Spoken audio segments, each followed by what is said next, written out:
knitters. Today I'm going to teach you how to do the stockinette stitch.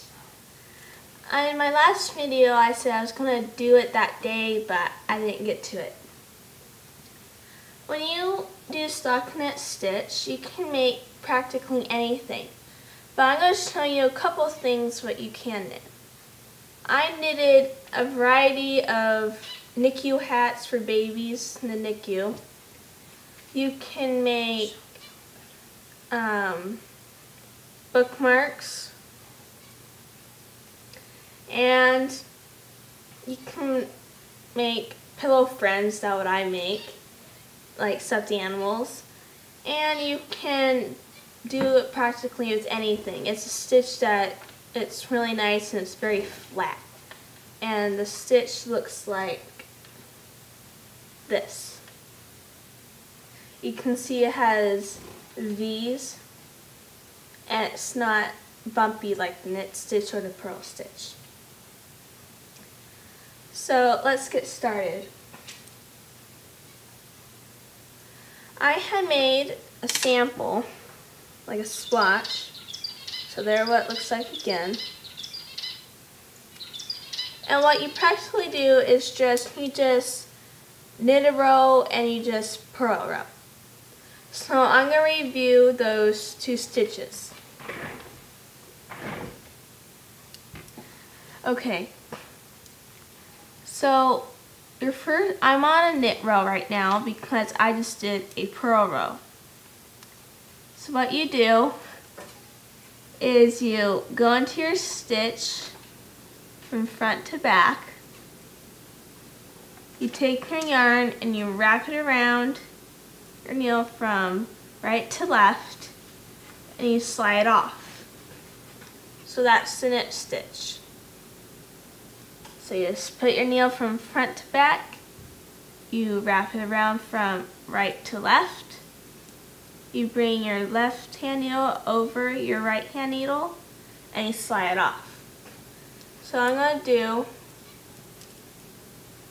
the knit stitch row real quick.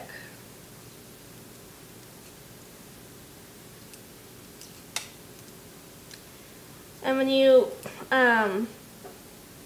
get lost from which row you are on, it's really easy. You can just, if you think you're on a purl row, do a purl, and if the V side comes bumpy, that's mean you have to do the knit stitch.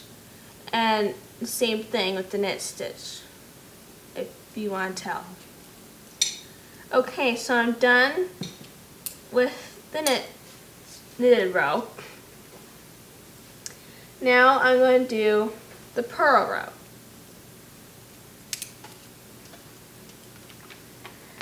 So what you do when you purl is you stick your right hand needle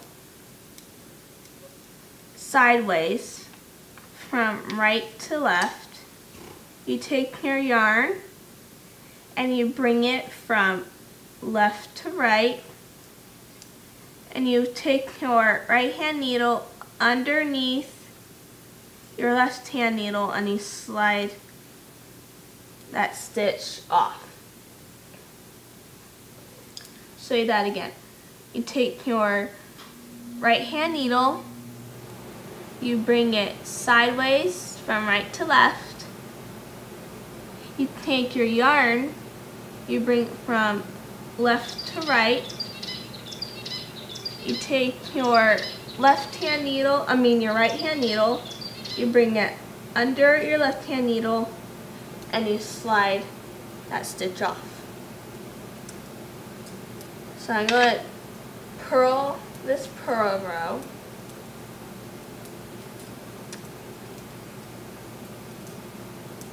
And I really like the stockinette stitch because it's flat, and I think it's really good for stuffed animals, like if you're going to knit a snake, because this is what it does. Let me show you. Because it curls on the sides, and when you sew your snake up, if you're making a snake a stuffed animal, you can just sew it and you just put polyfill in the middle. So I like to stockinette stitch practically for anything. Okay, that's all for today. Bye.